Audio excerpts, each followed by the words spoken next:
Shalom, shalom, bien-aimés dans le Seigneur. C'est encore moi, la sœur Déborah, l'humble servante du Seigneur et la vôtre aussi. Soyez bénis, soyez bénis, soyez bénis, soyez bénis. Voilà, je viens encore m'entretenir avec vous aujourd'hui à propos du sujet de l'idolâtrie.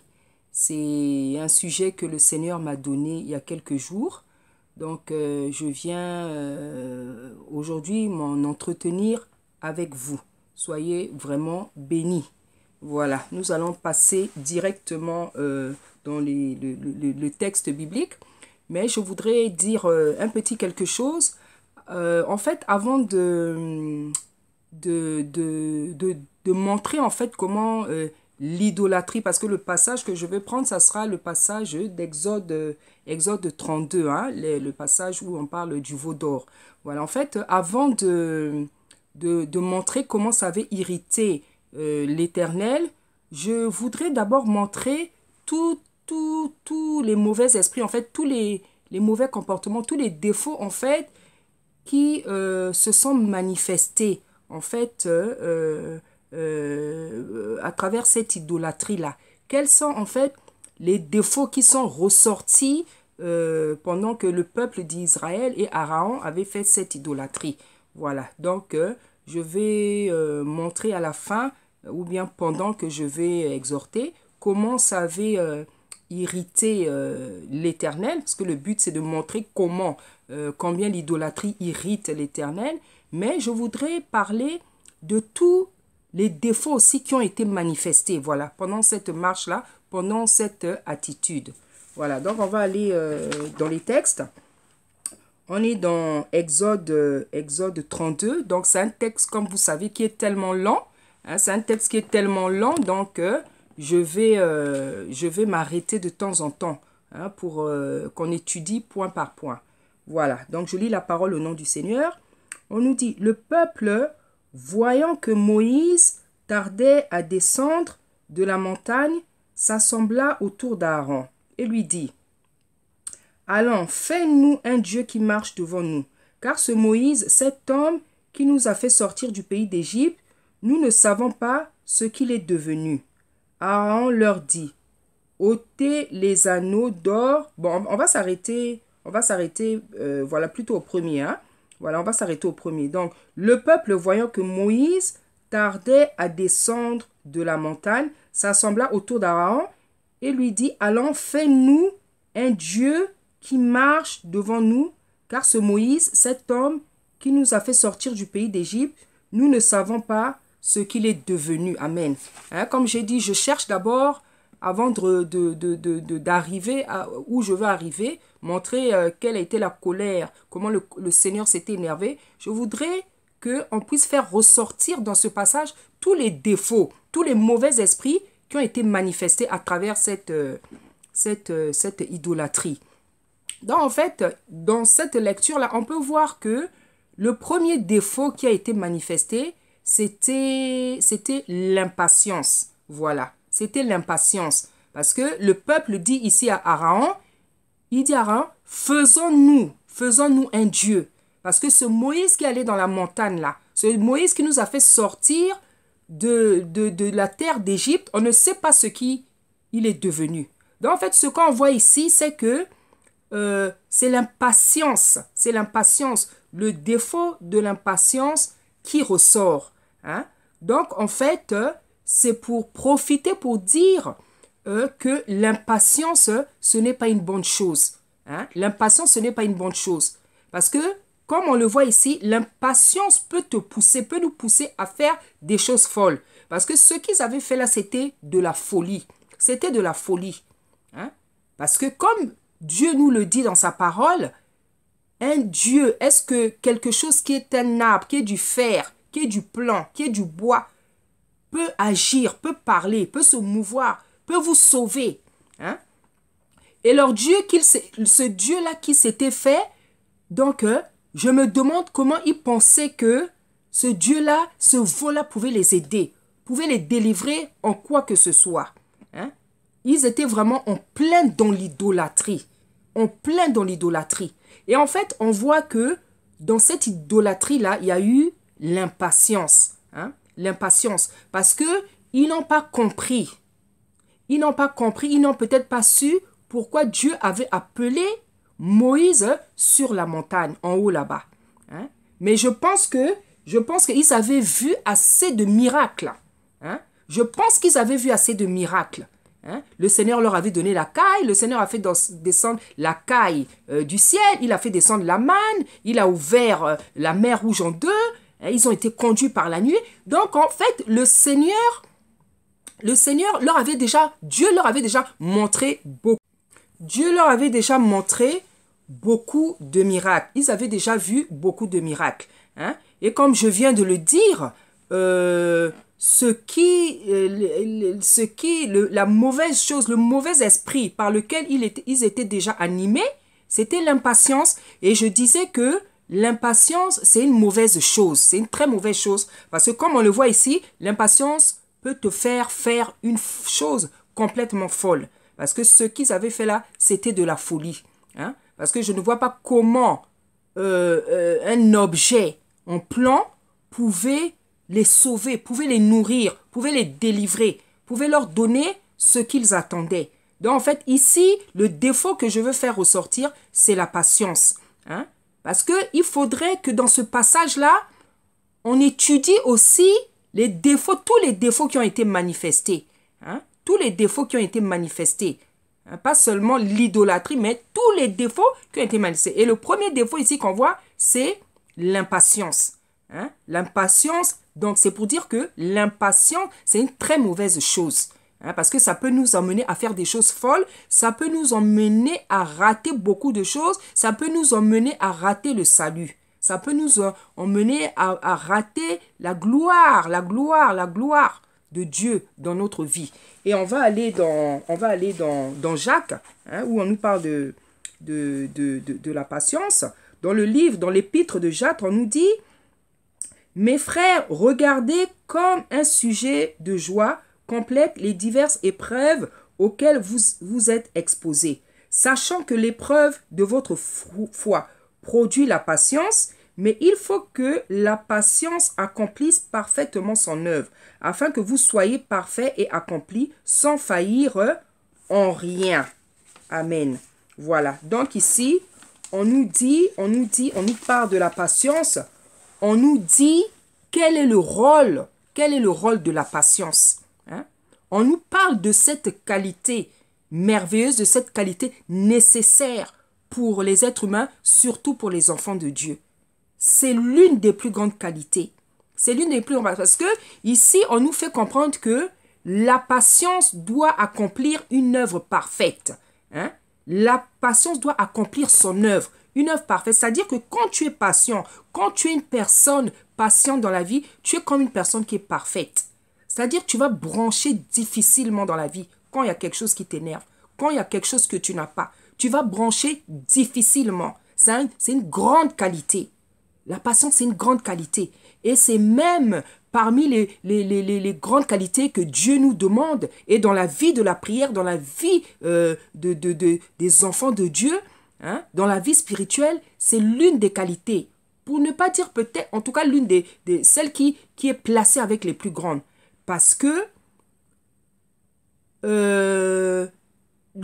l'enfant de Dieu, il doit m'être animé par... Pourquoi? Parce qu'en fait, lorsqu'on demande des choses à Dieu, Dieu ne nous les donne pas tout de suite. Voilà. Ça veut dire qu'il faut avoir la patience. Il faut avoir la patience. Donc, c'est une qualité nécessaire à un enfant de Dieu. C'est une grande qualité nécessaire que Dieu nous fait travailler chaque jour et à laquelle le Seigneur désire qu'on arrive à ce qu'elle soit grande, elle devienne grande. Voilà. Donc, ici... j'ai essayé de montrer déjà le défaut qui avait été manifesté dans leur attitude, l'impatience. Et je profite aussi pour montrer maintenant pourquoi, comment l'impatience n'est pas une bonne chose et que plutôt, il faut que nous cultivions la patience. Parce que la patience fait des gens qui ont cette qualité, des hommes et des femmes parfaite. En tout cas, la personne qui est parfaite, c'est une personne qui est spéciale. Vous allez voir, c'est une personne qui est posée. C'est une personne qui est calme. C'est une personne qui est posée, c'est une personne qui est calme. Et c'est comme ça que le Seigneur veut que nous soyons. On va continuer. Alors, après on nous dit, Aaron leur dit, ôtez les anneaux d'or qui sont aux oreilles, hein, qui sont aux oreilles de vos femmes, de vos fils et de vos filles, et apportez-les-moi. Et tous ôtèrent les anneaux d'or qui étaient à leurs oreilles, et ils les apportèrent. Il les reçut de leurs mains, jeta l'or dans un moule, et fit un veau en fonte. Et ils dirent Israël, voici ton Dieu, qui t'a fait sortir du pays d'Égypte. Lorsque Aaron vit cela, il bâtit un autel devant lui. Et il s'écria, demain il y aura fête en l'honneur de l'Éternel. Voilà. Le lendemain, ils se levèrent. Bon, on va un peu s'arrêter, après je vais continuer. Donc on nous dit, ils ôtèrent et tous ôtèrent, Aaron leur dit, ôtez les anneaux d'or qui sont aux oreilles de vos femmes, de vos filles et de vos filles. Voilà. Et apportez-les-moi. Voilà. Donc en fait, ici, le deuxième défaut, le deuxième mauvais esprit qui les avait animés, c'était quoi? C'était la stupidité. Il y avait deux mauvais esprits ici qui s'étaient manifestés. C'était la stupidité et puis la folie. La stupidité et la folie. La folie, pourquoi? Parce qu'à cette époque-là, ils n'avaient pas l'Esprit de Dieu. Le Saint-Esprit n'était pas encore là. Le Saint-Esprit animait tout simplement quelques prophètes, peut-être des rois. Ça n'animait pas encore les enfants de Dieu. Voilà. Donc, quand on n'a pas l'Esprit Saint, quand on n'a pas l'Esprit de Dieu, on est comme un fou. On est comme un animal. Et comme ils n'avaient pas encore l'Esprit Saint, l'Esprit de Dieu, ils étaient comme des fous. Non seulement ils étaient comme des fous, et puis ils étaient stupides. Parce que c'est vraiment de la stupidité. C'est vraiment de la stupidité que de croire qu'un objet peut vous sauver. C'est vraiment de la stupidité. C'est de l'idiotie. C'est de l'imbécilité. Et Dieu, dans les Proverbes, il parle de la stupidité. Parce que la stupidité, c'est quelque chose de terrible. Hein? La stupidité, c'est quelque chose de terrible. Dieu, il dit dans les Proverbes, je crois que c'est dans Proverbe 1, il dit stupide. Jusqu'à quand serez-vous stupide? Donc Dieu nous parle de la stupidité. La stupidité, c'est quelque chose de terrible. Quand tu es stupide, tu es bête. Quand tu es stupide, tu es idiot. Quand tu es stupide, tu es un idiot. Tu ne réfléchis pas. Tu es un insensé, comme une personne qui n'a pas d'intelligence. Hein? Et là, ils avaient manifesté la stupidité. La stupidité et la folie. La folie, parce que ils avaient oublié qui était ce grand Dieu. Qui était ce grand Dieu? Qu'est-ce que ce grand Dieu avait fait pour eux?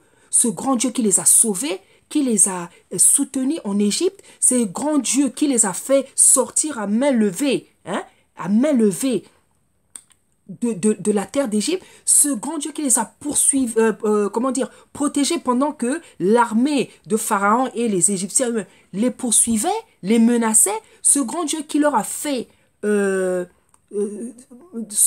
descendre la manne, la caille pour les nourrir, ce grand Dieu qui a ouvert la mer Rouge en deux afin qu'ils puissent traverser, s'enfuir. Ils avaient oublié la puissance, la grandeur de ce Dieu et ils s'étaient permis de faire un Dieu en fonte. Hein? Voilà, donc c'était de la folie parce qu'ils avaient oublié la puissance, la grandeur de Dieu. Ils avaient oublié que ce Dieu-là, c'est un Dieu redoutable. Un Dieu redoutable qui peut vous frapper promptement. Qui peut vous frapper promptement par rapport à ce qu'ils avaient fait. C'était quelque chose de grave. Ils avaient oublié qui était ce Dieu-là. Que ce Dieu, c'est un Dieu qu'il faut craindre. Mais voilà ce qu'ils s'étaient permis de faire. Donc ils étaient dans la stupidité, ils étaient dans la folie. Ce qu'ils avaient fait là, c'était une chose vraiment folle. Et c'est pour ça que ça avait irrité le Saint d'Israël.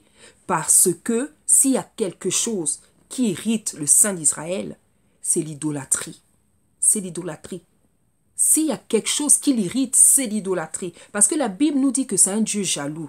C'est un Dieu jaloux. Lui-même, il sait ce qu'il a fait pour sauver ce peuple. Il sait qu'est-ce qu'il a fait pour sauver ce peuple.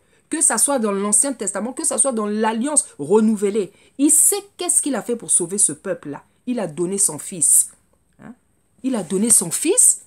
Et donc, eux, ce qu'ils avaient fait, c'était quelque chose de grave. Parce qu'ils avaient déjà vu les miracles de Dieu. Et ces miracles-là, ils les ont vus à l'œil nu. Parce que nous, c'est par la foi qu'on voit les miracles. On ne voit pas ce que eux, ils ont vu. On ne voit pas, ce n'est pas de la même manière. Eux voyaient les choses, des représentations terribles. Hein? La colonne de feu, la nuée, c'était des choses terribles. Hein? Donc, voilà, ils étaient donc... On a dit qu'il y avait premièrement l'impatience qui s'était manifestée. Là, on a vu qu'il y avait la stupidité, l'imbécilité et même la folie. Parce que quand Dieu a fait quelque chose de grand dans ta vie, quand tu te permets d'aller faire quelque chose comme ça, quand tu te fais quelque chose, tu te permets de faire quelque chose comme si Dieu n'a jamais agi dans ta vie, tu es comme un fou. Donc là, il y a la folie aussi qui s'était manifestée. Parce que quand on n'a pas l'Esprit de Dieu, on est comme un fou. C'est pour ça que lorsque on se convertit, la chose que le Seigneur nous donne, c'est son esprit. Parce que c'est cet esprit-là qui vous permet de rester droit, de le craindre. Voilà, de le craindre. On va continuer. Donc, on nous dit après, il reçut de leurs mains, jeta l'or dans un moule et fit un veau en fente.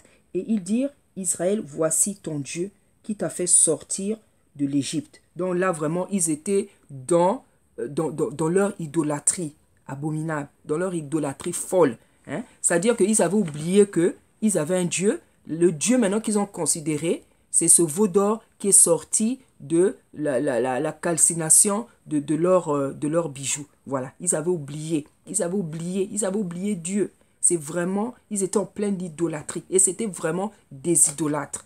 Hein? C'était vraiment des idolâtres. Hein? Parce qu'on ne peut pas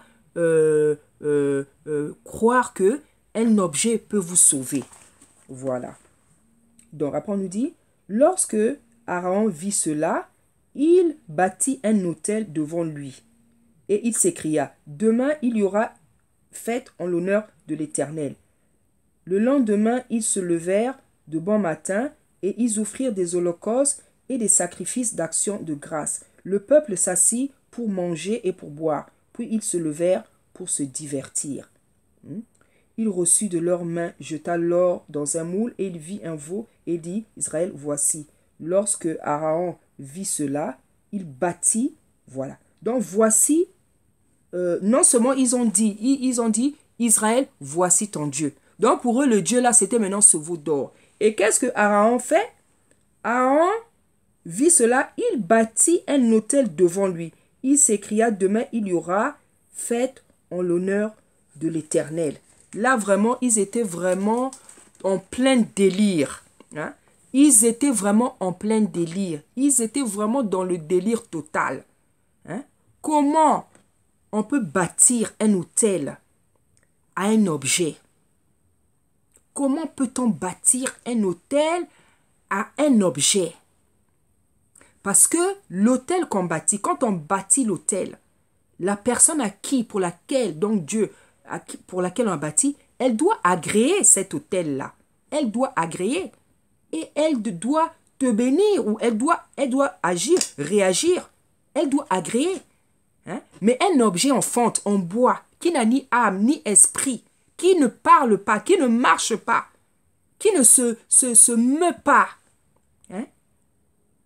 Comment on peut bâtir? Donc, c'était en fait, je pense que c'était, je ne sais pas si c'était le fait de manquer de l'Esprit de Dieu. Parce qu'effectivement, quand on n'a pas l'Esprit de Dieu, on est comme des fous. Et ici, là, le peuple d'Israël avait vraiment manifesté sa folie. Hein? Hein? Aaron, qui bâtit un autel comme s'il avait affaire à une personne, comme s'il avait affaire à Dieu, à qui il offrait une offrande, à qui il rendait une action de grâce. Hein? Il bâtit. C'est de la folie. C'est de la folie. Donc, en fait, cette idolâtrie-là, il y a eu il y a eu beaucoup de péchés, beaucoup de mauvais esprits, beaucoup de péchés, de défauts qui ont irrité l'Éternel. Il n'y avait pas seulement l'idolâtrie en elle-même. Il y avait tous ces défauts-là qui ont accompagné cette attitude, avaient aussi beaucoup irrité le Seigneur. Parce que le Seigneur savait les miracles qu'il avait fait pour eux. Voilà. Donc, monsieur se lève, le sacrificateur, le prêtre, hein, le lévite se lève pour offrir, faire un autel, bâtir un autel devant cette abomination-là, qui était l'objet de leur idolâtrie. Voilà. Hein. Donc, il vit cela, il bâtit un autel devant lui, et il s'écria, demain, il y aura une fête en l'honneur de l'Éternel. Mais vraiment, le délire total. Non seulement vous péchez, vous déconnez, vous péchez, vous faites quelque chose de grave comme ça, et vous estimez que Dieu est avec vous, et qu'il agrée la folie que vous êtes en train de manifester. Hein? C'est pour dire aussi que, vous savez, il y a des gens qui font des choses dans la vie. Hein? Ils sont tellement convaincus que ce qu'ils sont en train de faire, des enfants de Dieu, hein, des serviteurs, des servantes, ils sont convaincus que ce qu'ils font, c'est bien et que Dieu est avec eux, alors qu'ils sont en train de pécher, ils sont en train de commettre une abomination. Hein.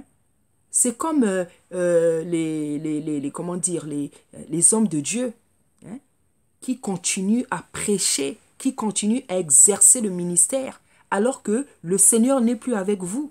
Hein. Parce que vous avez des agissements, des comportements qui ne peuvent pas plaire à Dieu. Donc le Seigneur, Dieu, le Tout-Puissant, s'est retiré de vous depuis longtemps.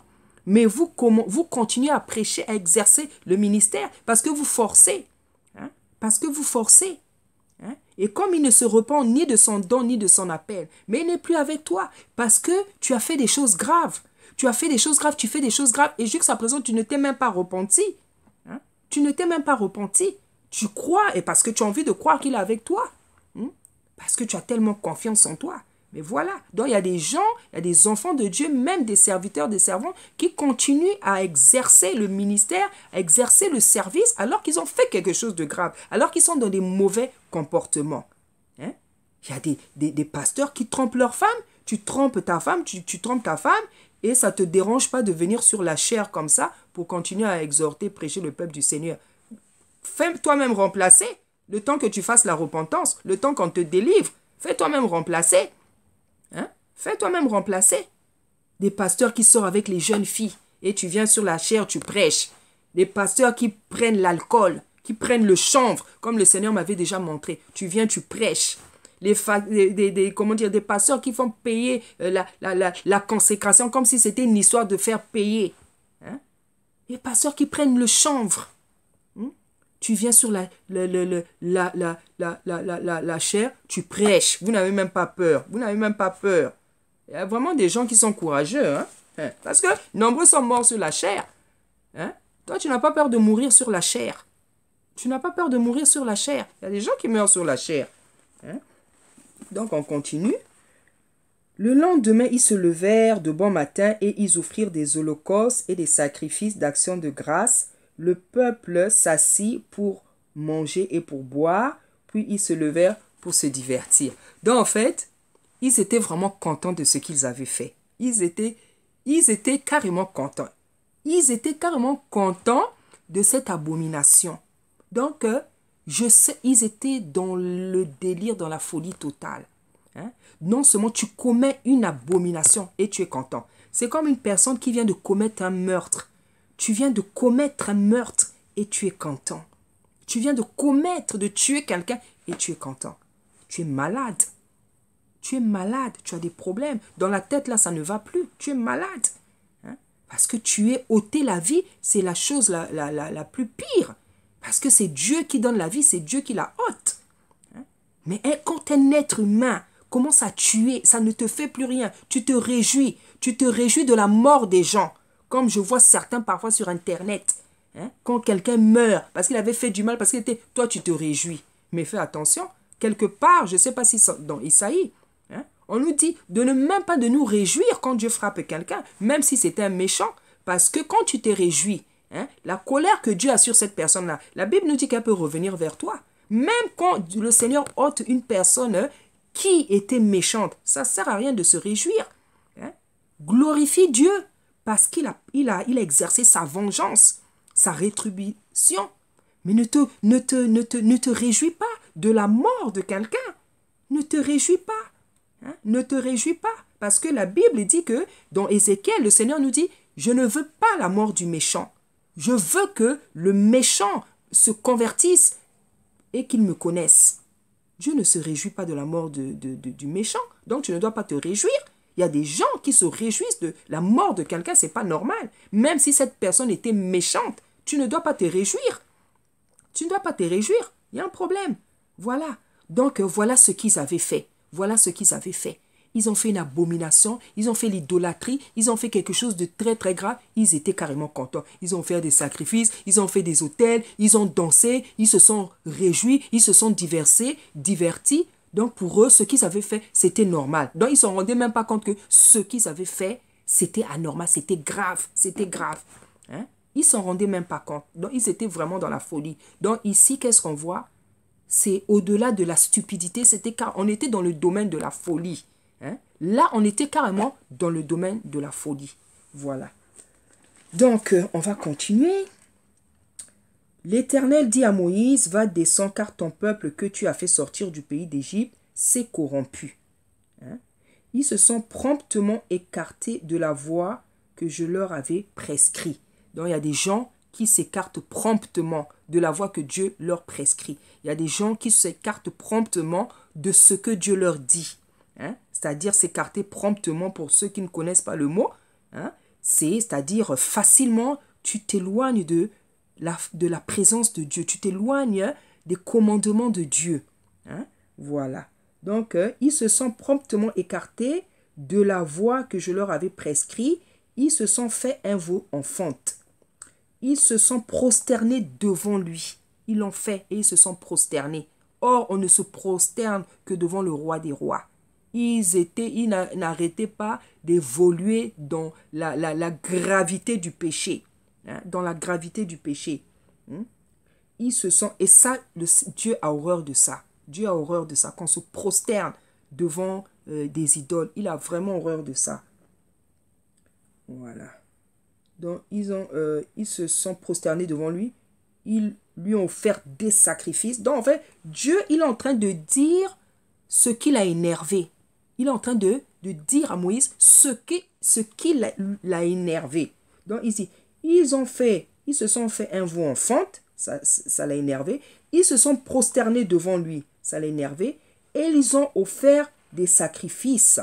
Et ils ont dit, Israël, voici ton Dieu qui t'a fait sortir. Parce qu'en fait, ce qu'ils ont fait pour ce veau enfant-là, c'est ce qu'on fait à Dieu. C'est devant le Saint d'Israël qu'on se prosterne. C'est au Saint d'Israël, c'est à Tata Nzambe qu'on offre des sacrifices. C'est devant l'Éternel des armées qu'on bâtit un autel.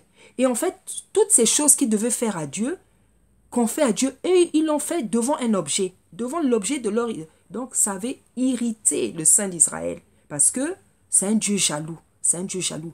C'est un Dieu jaloux. Ce qu'ils avaient fait là, ce n'était pas normal. Ce qu'ils avaient fait là, c'est des choses qu'on fait à Dieu, à Tata Nzambe. Voilà. Donc, et il a dit, voici ton Dieu qui t'a fait sortir du pays d'Égypte. L'Éternel dit à Moïse, je vois que ce peuple est un peuple au cou raide. Voilà. Donc, en fait, tout ce qu'ils ont fait là, c'est des choses qu'on fait à Tata Nzambe. Des choses qu'on fait à Tata Nzambe. Et ils ont dit, Israël, voici ton Dieu qui t'a fait sortir du pays d'Égypte. Donc, en fait, pour eux, c'est ce veau-là qu'ils ont considéré comme Dieu. Pour eux, la personne qui les a fait, regardez la méchanceté. Et je comprends plus loin pourquoi le Seigneur dit que race méchante, race perverse. C'est une race méchante.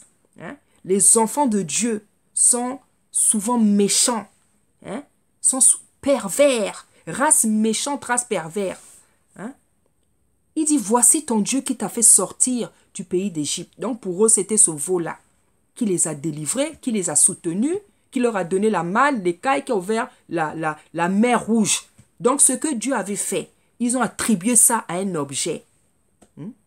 Ce que Dieu a fait, eux, ils ont attribué ça, ils ont oublié, ils ont attribué tout ce que Dieu avait fait. Ils ont attribué ça à un objet. Ils ont dit, voici ton Dieu. Donc, ils ont carrément déclaré que ça, c'est ton Dieu qui t'a fait sortir. Donc, pour eux, la chose, parce que c'est une chose qui les a fait sortir de le peuple de l'Égypte, c'était sous vous en fonte. Vous voyez un peu le degré de méchanceté, le degré d'ingratitude, le degré de folie d'un peuple. Hein? Et c'est comme ça que le peuple, les enfants de Dieu sont encore jusqu'aujourd'hui. Il y a des enfants de Dieu dans la maison du Seigneur, dans l'église. Il y a des gens qui sont fous. Il y a des gens qui sont fous. Dans la maison de Dieu, il y a des gens qui sont stupides, qui sont insensés. Dans la maison de Dieu, il y a des ingrats. Dans la maison de Dieu, il y a des pervers. Dans la maison de Dieu, il y a des méchants. Comme Israël, là, il était. Voilà. Et plus encore, dans la maison de Dieu, il y a toutes sortes de choses. Il y a des jaloux, il y a des ingrats. Hein? C'est-à-dire, Dieu fait quelque chose pour toi. Tu n'arrives même pas à voir ce que Dieu fait pour toi. Tu oublies facilement et tu accordes ça à une personne. Comme certaines personnes. Hein? Il y a une phrase là-bas, dans notre pays, qu'on a l'habitude de dire. Oh, yomoto salaka keto zala. Hein? C'est-à-dire, pour traduire, il y a des gens qui ont l'habitude de dire, c'est grâce à toi qu'on vit, c'est grâce à toi qu'on est des gens, c'est grâce à toi qu'on est quelqu'un. Hein? C'est-à-dire, par exemple, si une personne est bénie, hein? Souvent dans mon pays, c'est ça. Oh, yomoto salaka keto zala. Une fois, j'ai entendu ça, non? Et la personne qui avait accepté qu'on lui dise ça, j'ai dit, et tu acceptes ça comme si tu es Dieu, comme si tu es le Dieu de cette personne-là. Hein? Donc, c'est grâce à toi qu'on vit, c'est grâce à toi qu'on mange, c'est grâce à toi qu'on est en bonne santé. Hein? Donc, comme on dit, au lieu d'adorer le Créateur, ils ont adoré la créature. Même quand quelqu'un te fait du bien, rends grâce à Dieu. Même quand quelqu'un te fait du bien, rends grâce à Tata Nzambe. Ne tombe jamais dans cette erreur de te mettre à adorer une personne. Parce que l'adoration n'est due qu'au Seigneur. Dis merci à la personne, sois lui reconnaissant, mais rends grâce, rends des actions, rends grâce à Tata Nzambe. Tu ne peux pas adorer un être humain. Tu ne peux pas adorer un être humain. Et c'est ce qu'ils ont fait. Ils ont rendu grâce à un objet en fonte, à un veau d'or, à l'objet de leur idolâtrie. Ils ont dit, voici Israël, le Dieu qui t'a fait sortir d'Égypte. Hein? Donc, il faut faire très attention dans la vie. Il faut faire très attention. Dieu, c'est un Dieu jaloux. Dieu, il est Dieu. C'est le Créateur. C'est lui qui a créé toutes choses. La terre, la mer, les oiseaux, les océans, les îles. Hein? Le souffle de vie qu'il nous donne chaque jour, qui renouvelle, la santé qu'il conserve. Et tu vas te permettre, parce que quelqu'un t'a fait du bien, de te mettre à adorer cette personne, de te mettre à compter sur cette personne comme si cette personne était devenue Dieu. Hein? C'est pour ça qu'il dit maudit la personne qui se confie en l'homme. Quand tu te confies en l'homme, tu es maudit. Hein? Quand tu te confies en l'homme, tu es maudit. Hein? Voilà comment le peuple d'Israël là s'était comporté. Après, on nous dit...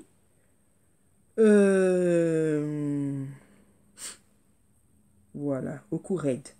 Donc, le Seigneur, il le savait, il a dit, je vois que ce peuple-là est un peuple au Koured. Le Seigneur savait seulement. Voilà. Alors, Moïse implora l'Éternel son Dieu et dit, pourquoi, ô Éternel, ta colère s'enflammerait-elle contre ton peuple que tu as fait sortir du pays d'Égypte par une grande puissance et par une main forte? Pourquoi les Égyptiens diraient-ils, c'est pour leur malheur qui les a fait sortir, c'est pour les tuer dans les montagnes, pour les exterminer de dessus de la terre. Reviens de l'ardeur de ta colère et repens-toi du mal que tu veux faire à ton peuple.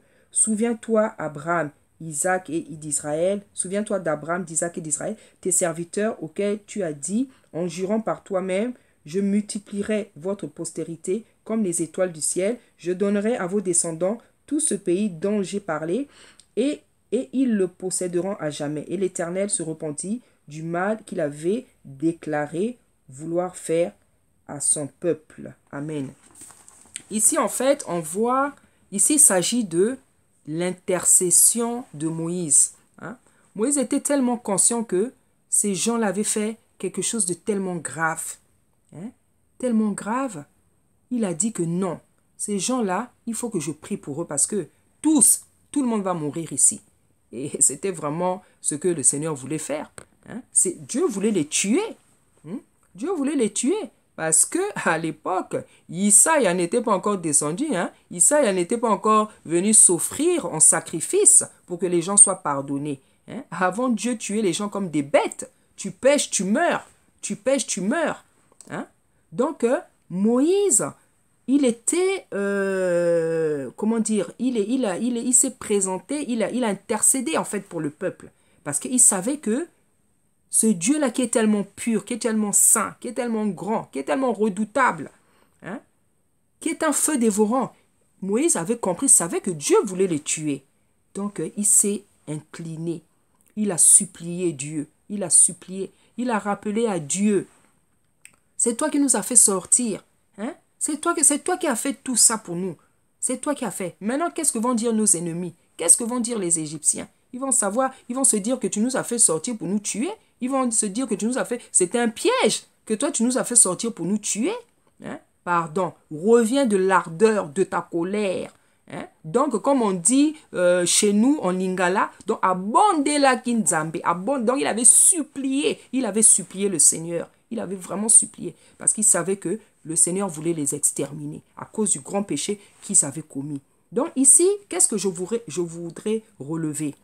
Je voudrais relever le fait que parfois quand on pêche, quand le peuple pêche, quand une personne pêche dans la vie, quand tu pêches, il faut savoir que quelque part, même quand tu as fait parfois quelque chose de grave, il y a eu soit un homme de Dieu, soit quelqu'un qui intercède en ta faveur.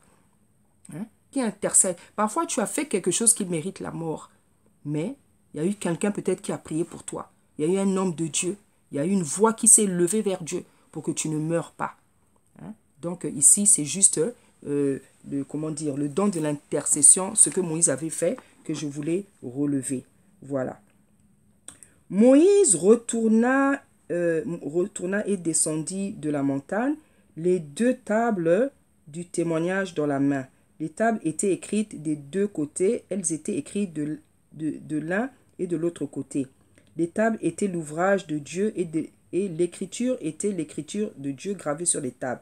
Josué entendit la voix du peuple qui poussait des cris et dit à Moïse, « Il y a un cri de guerre dans le camp. » Dans le camp, il y a un cri de guerre et Moïse répondit, « Ce n'est ni un cri de vainqueur ni un cri de vaincu. Ce que j'entends, c'est la voix des gens qui chantent. » Et comme ils approchaient du camp, il vit le veau et les danses. La colère de Moïse s'enflamma. Il jeta de ses mains les tables et les brisa au pied de la montagne. Il prit le veau qu'il avait fait et le brûla au feu. Il réduisit en poudre, répandit cette poudre à la surface de l'eau et il fit boire les enfants d'Israël. Moïse dit à Aaron, « Que t'a fait ce peuple pour que tu l'aies laissé commettre un si grand péché? » Donc on va un peu s'arrêter ici. En fait, Moïse, quand il arrive, contrairement aux enfants d'Israël, Moïse craignait beaucoup Dieu. Moïse craignait beaucoup Dieu.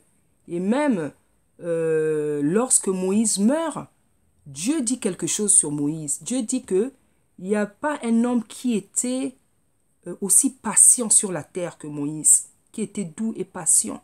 Donc, c'était quelqu'un d'exceptionnel. C'était quelqu'un d'exceptionnel. Il était doux, il était très, très patient. Hein, puisque la Bible nous dit qu'il n'y a pas eu quelqu'un qui était aussi doux, voilà, qui était aussi doux que lui, qui était aussi patient. Donc, contrairement aux enfants d'Israël, Moïse avait manifesté la crainte. Moïse craignait beaucoup Dieu. Moïse craignait beaucoup Dieu. Et ce n'est pas un hasard si Dieu l'avait appelé. Si Dieu l'avait appelé à cette tâche-là. Parce que Dieu, justement, il ne fait rien au hasard. Hein? Parce que pour supporter des gens méchants comme ça, des gens terribles, ils étaient je ne sais pas combien de millions, ils étaient je ne sais pas combien de milliers de personnes. Voilà. Donc, Dieu ne fait rien au hasard. Dieu ne fait rien au hasard. Pour supporter des gens comme ça, il fallait avoir certaines qualités. Il fallait avoir certaines. Et l'une des qualités, il avait manifesté beaucoup de qualités. La patience, la miséricorde, pour la compassion pour le peuple, parce qu'il a intercédé en leur faveur pour qu'ils ne meurent pas. Ça veut dire que c'est quelqu'un qui avait beaucoup de compassion. Hein? Donc Moïse, dans cette épreuve, avait sorti toutes ses qualités, toutes les qualités qui étaient les siennes. Donc la patience, l'amour, la miséricorde, voilà. Donc contrairement au peuple d'Israël, lui, Moïse, avait craint Dieu. Moïse avait craint Dieu. Hein, certainement, il y en avait d'autres. Hein. Il y avait, voilà, Josué, d'abord, Josué était allé à côté. Voilà. Donc, mais la majorité du peuple, vraiment, c'était corrompu de cette manière. Hein. Donc, ici, qu'est-ce que je veux faire ressortir? Je veux faire ressortir que, voilà, ben, il y a des gens, malgré tout, il y a des gens qui craignent Dieu. Voilà. Il y a des gens qui craignent Dieu. Voilà, ça peut être des servantes, ça peut être des serviteurs, ça peut être des enfants de Dieu. Voilà, dans cette génération méchante et perverse, il y a des gens qui craignent Dieu. Hein, il y a des gens qui craignent Dieu, quoique je pense que c'est presque rare en fait. Parce qu'une fois, le Seigneur m'a montré qu'il n'y a pas beaucoup de gens en fait qui craignent Dieu. Le Seigneur m'a montré qu'il n'y en a pas beaucoup en fait. Il n'y en a pas beaucoup. Et vraiment, que le Seigneur me fasse la grâce de me compter dans ces personnes-là qui le craignent. Que le Tout-Puissant me fasse cette grâce-là. Voilà. Voilà, donc on va continuer. Voilà. Moïse dit à Aaron, que t'a fait ce peuple-là pour que tu l'aies laissé commettre un si grand péché? Aaron répondit, que la colère de mon serviteur ne s'enflamme point. Tu sais toi-même que ce peuple-là est porté au mal. Ils m'ont dit, fais-nous un Dieu qui marche devant nous, car ce Moïse, cet homme qui nous a fait sortir du pays d'Égypte, nous ne savons ce qu'il est devenu. Je leur ai dit que ceux qui ont de l'or sont des pouilles, et ils me l'ont donné, je l'ai jeté au feu, et il en est sorti ce veau. Vraiment, comment il s'appelle? Aaron avait... Là, il y a deux défauts qui ressortent de chez Aaron, le sacrificateur. Il y a vraiment la stupidité. Il y a la stupidité. Ah oui, ça va peut-être choquer certaines personnes que je dise que Aaron avait la stupidité. Non, ça ne doit pas te choquer, c'était un être humain. C'était un être humain. Ce n'est pas parce qu'il était sacrificateur. Hein? C'est pas parce qu'il était sacrificateur. Le roi Salomon. La Bible ne dit pas que c'était le roi le plus sage et le plus intelligent, hein, et qu'il n'y en avait pas eu avant ni après lui, il n'y aura pas de roi comme lui. Mais on a vu les péchés qu'il avait commis devant l'Éternel. Lui qui avait la sagesse et l'intelligence, hein, était allé construire des autels, des idoles aux femmes étrangères avec lesquelles il était allé. Hein, hein. David, qui était quelqu'un qui craignait Dieu, hein, a commis quelque chose de terrible. Il a péché avec préméditation. Parce que déjà, le péché, c'est quelque chose de mauvais. Mais quand tu pêches avec préméditation, c'est encore plus grave. Hein? Donc, ne sois pas choqué. Ne sois pas choqué parce que je dis que Aaron avait la stupidité. Il avait la stupidité. Il y avait la stupidité. Il y avait la stupidité en lui. Il y avait la peur. Il était peureux. Aaron était peureux. Parce que regarde comment il parle. Il dit, comme un enfant. Oh, regarde, ils m'ont dit de faire ça. C'est à peine s'ils parlaient comme ça. Ils m'ont dit de faire ça. Bon, moi j'ai pris leurs bijoux. Je leur ai dit de me donner les bijoux. Allez, moi j'ai pour moi fait. Voilà, comme un enfant qui parlerait en fait. Comme un enfant qui parlerait. Donc il y avait la stupidité et il y avait la peur. Parce qu'il n'avait pas le courage de s'opposer au peuple qui lui avait demandé une chose abominable. Hein? Et il a fait ça comme ça, facilement. Comme c'est être insensé. C'est être insensé. Hein? C'est être insensé, c'est la stupidité. Et dans Proverbe, on nous dit stupide. Juxta, ça quand serez-vous stupide? Hein? Donc il y a des gens stupides. Il y a des gens stupides. La stupidité, comme je dis, c'est l'idée. Hein? La stupidité, c'est pas bien, la stupidité. Tu ne réfléchis pas. Tu es comme un insensé. Tu es comme un insensé. Quelqu'un qui n'a pas de sens, qui n'a pas d'intelligence. Voilà. Donc voilà. Et la peur aussi, il était peureux. Hein? Il était peureux parce qu'il s'est dit que ces gens-là, si je ne fais pas ce qu'ils me demandent ici, aujourd'hui, ils vont me lapider. C'est ça qui lui avait fait peur. Donc, il avait la peur en lui. Hein? Donc, tous les défauts que je suis en train de relever, de faire sortir, là, que ce soit l'impatience, que ce soit la folie, que ce soit la stupidité, que ce soit la peur, c'est des défauts qui doivent nous quitter. C'est des défauts qui doivent nous quitter. C'est des esprits qui doivent sauter, qui doivent nous quitter. Parce que quand tu as ces choses-là, tu risques de faire quelque chose de bête, d'idiot, de fou. Hein? La peur peut t'empêcher de faire quelque chose. L'impatience peut te faire faire quelque chose de fou, comme on l'a vu ici, là.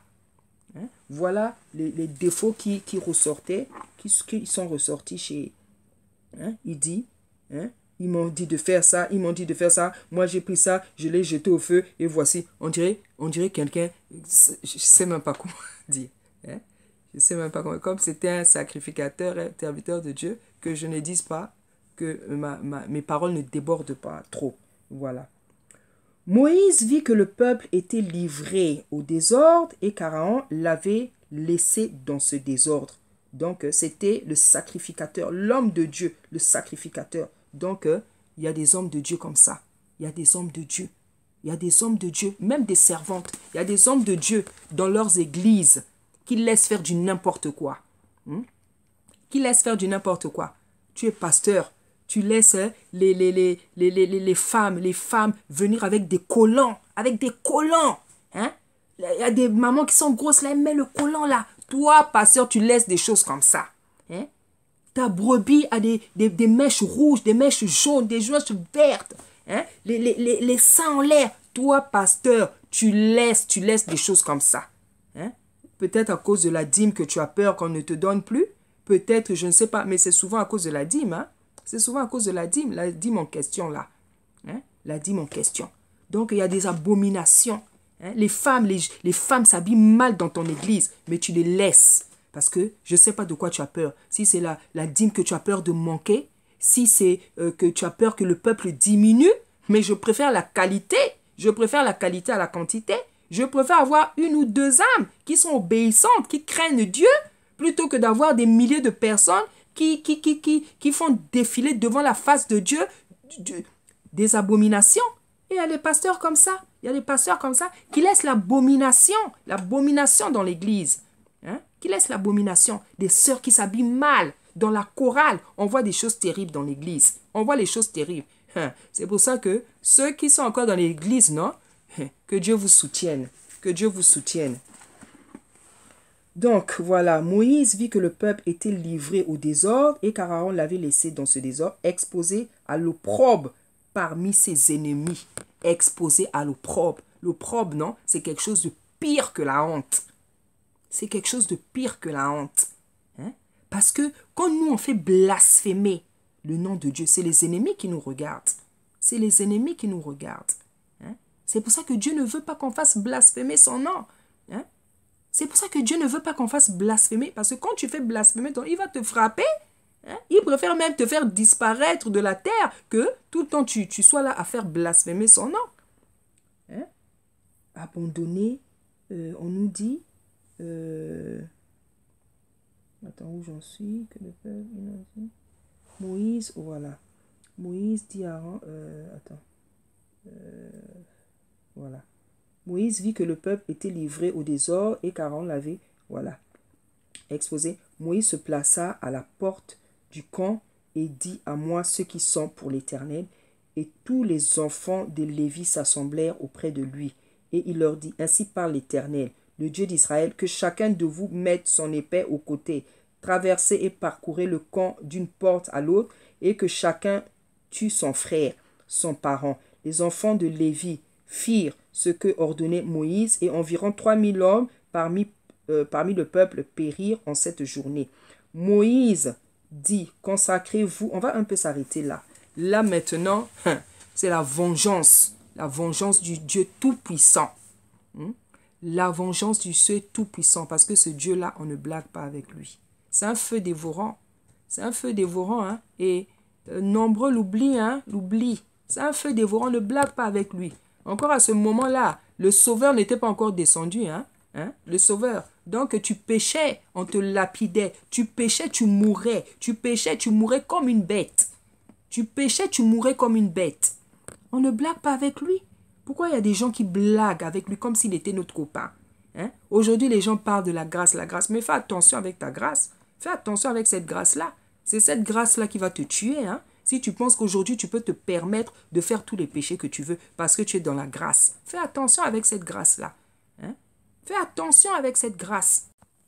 Voilà, donc pour terminer, je dirais que il ne faut pas être dans l'idolâtrie, il faut en sortir. Vous voyez, quand les enfants d'Araon ont péché, quand ils ont offert un feu étranger, voyez comment Dieu les a frappés. Voyez comment Dieu les a frappés. Voyez comment Dieu les a frappés. Et Dieu a dit à Moïse, dis à tes frères là, qui ne pleurent même pas, qui ne les pleurent même pas. Il a dit à Aaron, et aux deux autres fils qui restent, ne les pleurez même pas. Moïse leur a dit, ne les pleurez même pas, sinon Dieu va encore vous frapper. Et on voit, Aaron s'est tu, Aaron s'est tu. Il est resté calme, parce qu'il connaissait ce Dieu-là. Déjà, il avait déconné là-bas avec le veau d'or. Donc, il s'est carrément tu. Il s'est tu. Donc, pour dire que, j'ai pris encore cet exemple, pour dire que Dieu, on ne blague pas avec lui. On ne blague pas avec lui. Apprenons à craindre Dieu. Ceux qui sont dans l'idolâtrie, sortons. Voilà, donc on va relire un peu le passage où on montre comment, comment le Seigneur Dieu avait commencé à se venger. Donc, on dit, Moïse vit que le peuple était livré au désordre et qu'Aaron l'avait laissé dans ce désordre, exposé à l'opprobre parmi ses ennemis. Moïse se plaça à la porte du camp et dit, à moi ceux qui sont pour l'Éternel, et tous les enfants de Lévi s'assemblèrent auprès de lui. Il leur dit, ainsi parle l'Éternel, le Dieu d'Israël, que chacun de vous mette son épée au côté, traversez et parcourez le camp d'une porte à l'autre, et que chacun tue son frère, son parent. Les enfants de Lévi firent ce qu'ordonnait Moïse, et environ 3000 hommes, 3000 hommes parmi le peuple périrent en cette journée. Moïse dit, consacrez-vous aujourd'hui à l'Éternel, même en sacrifiant vos fils et votre frère, afin qu'il vous accorde aujourd'hui une bénédiction. Amen. Là, on voit vraiment comment le Saint d'Israël s'est vengé.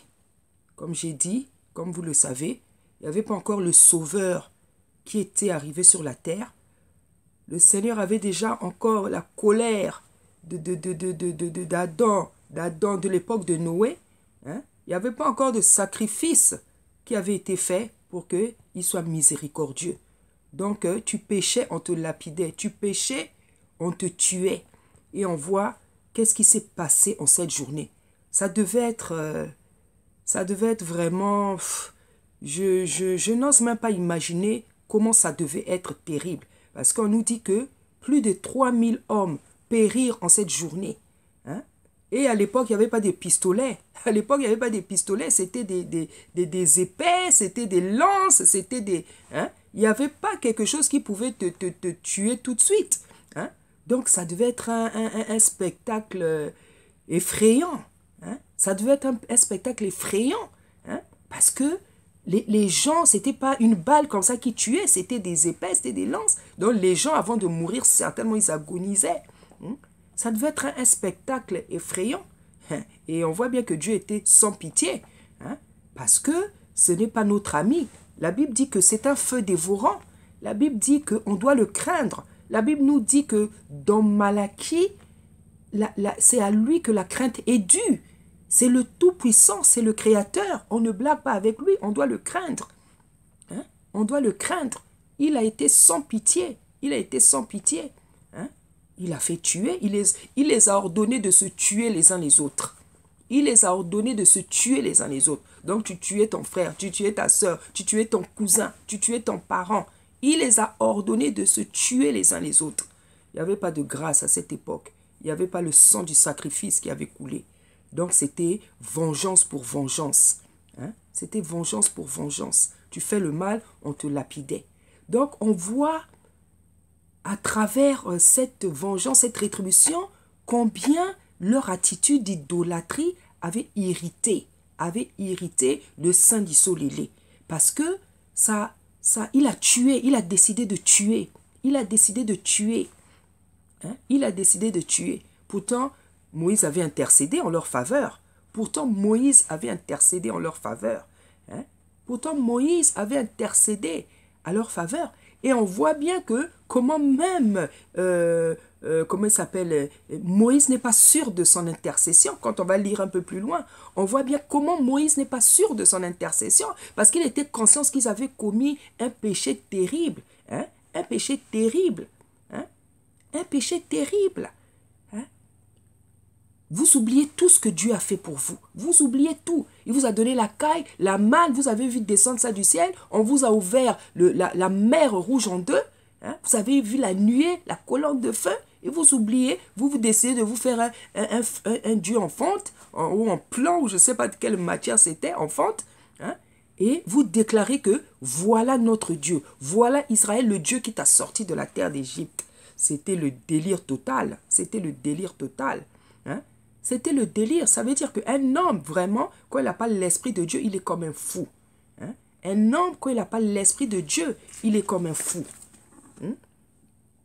Et Moïse dit, consacrez-vous aujourd'hui à l'Éternel, même en sacrifiant vos fils et votre frère, afin qu'il vous accorde aujourd'hui une bénédiction. Hein? C'est-à-dire que malgré le fait que le Dieu avait donné sa punition, malgré le fait qu'ils sont trop tués entre eux, hein? Donc Moïse leur dit, continuez à vous sanctifier. Aujourd'hui, ce n'est pas parce que les gens sont morts, vous allez continuer à vous sanctifier. Vous allez continuer à vous sanctifier. C'est-à-dire, allez, ça s'est passé et puis on continue la route. C'était comme ça. Parce que Dieu n'avait pas d'état d'âme. Et Dieu n'a pas d'état d'âme. Hein? Dieu n'a pas d'état d'âme. Hein? Hein? Il a dit, vous allez même en sacrifiant. Hein? C'est-à-dire, tu as tué aujourd'hui, mais tu vas continuer ta route, ta marche de sanctification, afin qu'il vous accorde peut-être une bénédiction. Hein? Donc, tout ce qu'il pouvait faire, hein, on sentait que ça n'apaisait pas le cœur de Dieu. Hein? Donc, il fallait que il supplie, il fasse encore quelque chose pour toucher le cœur de Dieu. Mais c'était devenu impossible. Parce qu'on verra plus loin quelle décision le Seigneur prendra et qu'est-ce qu'il dira. Hein? Donc, on ne blague pas, on ne blague pas. Le Saint d'Israël déteste l'idolâtrie. C'est le péché qu'il déteste le plus sur la terre. C'est le péché, la première chose. C'est ce qu'il déteste. Pourquoi? Parce que dans l'idolâtrie, on met quelque chose ou quelqu'un d'autre à sa place. Or, il est le créateur du ciel et de la terre. Il a horreur de ça. Il sait comment il a créé les cieux, il sait comment il a créé les choses, il sait qu'il a envoyé son fils et toi, tu vas te permettre de venir mettre quelque chose ou quelqu'un à sa place. Il a horreur de ça. La Bible dit que c'est un Dieu jaloux et il a raison d'être jaloux. Parce qu'il sait le mal qu'il s'est donné pour créer les cieux et la terre. Il sait combien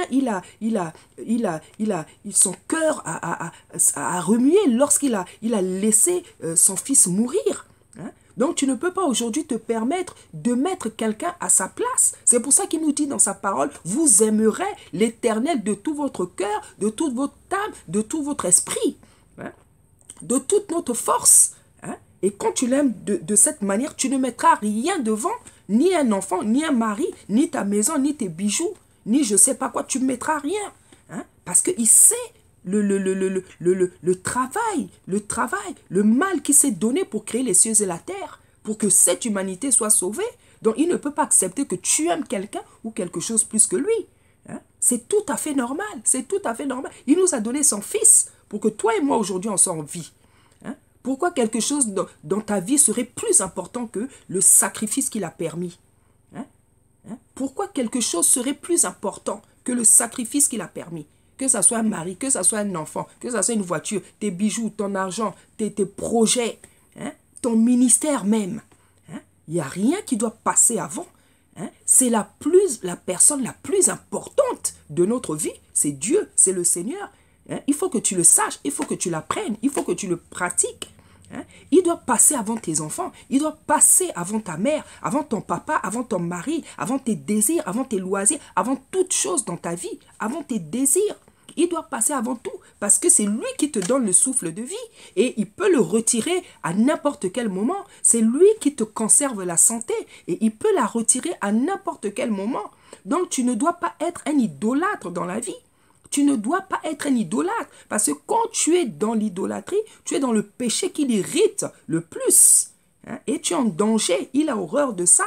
Comme certains parents qui aiment tellement des enfants, tellement des enfants, tu aimes tellement cet enfant, tu n'arrives même plus à cacher l'amour de cet enfant dans la famille. Les autres enfants, comment dire, tu les mets même mal à l'aise. Tellement tu fais des différences, tu montres la préférence, tu n'as aucune retenue, tu n'as même pas l'intelligence de cacher cet amour qui est dans ton cœur.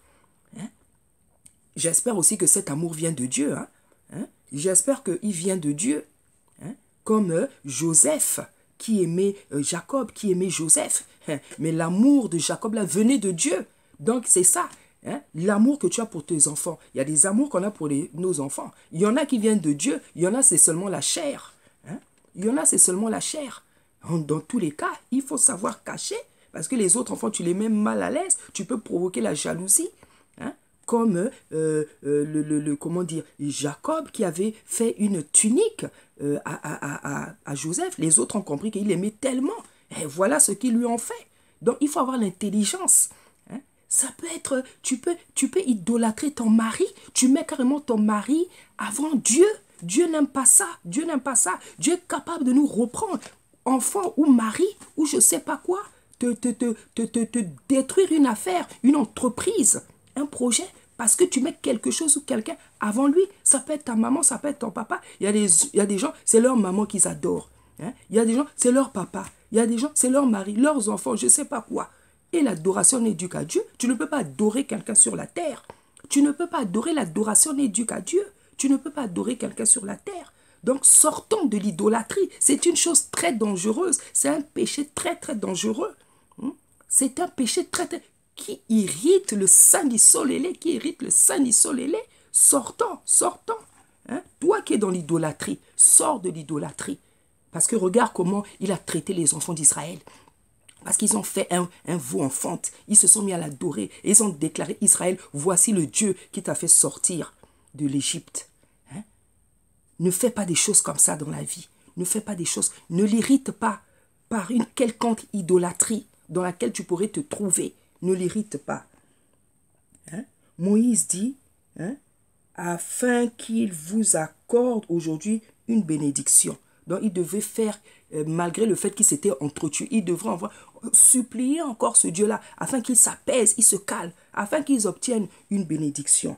Le lendemain, Moïse dit au peuple, vous avez commis un grand péché. Je vais maintenant monter vers l'Éternel, j'obtiendrai peut-être le pardon de vos péchés. Hein? Donc, malgré le fait qu'il avait intercédé, il n'était pas à l'aise, il n'était pas convaincu du pardon.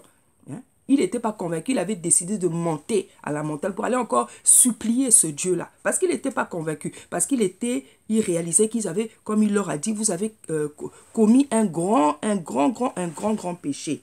Hein? C'est un péché terrible, l'idolâtrie. C'est un péché. Hein? Moïse retourna vers l'Éternel et dit, ah, ce peuple a commis un grand péché. Ils se sont fait un Dieu d'or.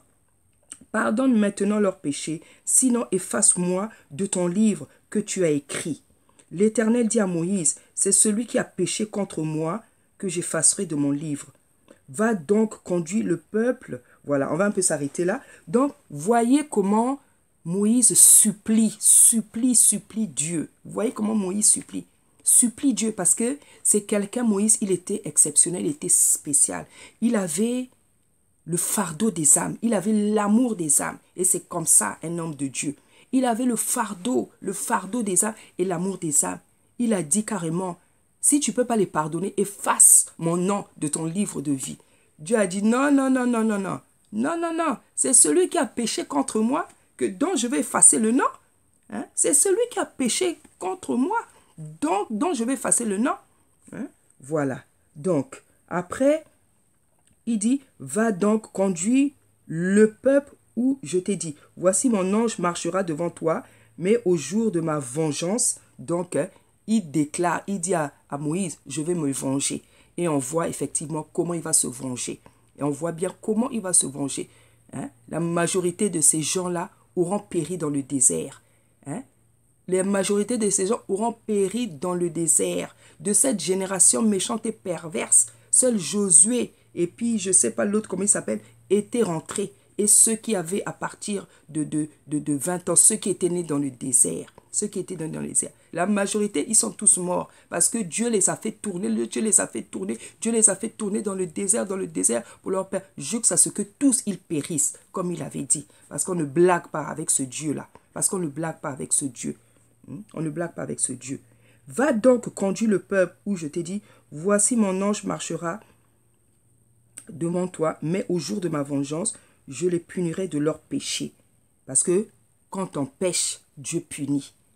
Et c'est pour ça que la Bible nous dit que le salaire du péché, c'est la mort. Quand tu pêches, tu es puni. Hein? C'est ça sa justice, parce qu'il est saint. Il ne peut pas ne pas punir un péché. C'est ça sa justice, il est saint. Donc quand il y a quelque chose qui n'est pas droit, que tu as péché, il te punit. C'est ça sa justice, c'est ça sa nature. Hein? Parce qu'il est saint. Il ne peut pas laisser un péché impuni parce qu'il est saint.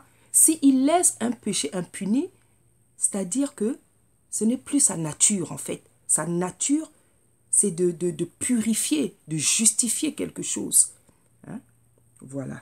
Donc, voici mon ange marchera devant toi, mais au jour de ma vengeance, je le purifie. L'Éternel frappa le peuple.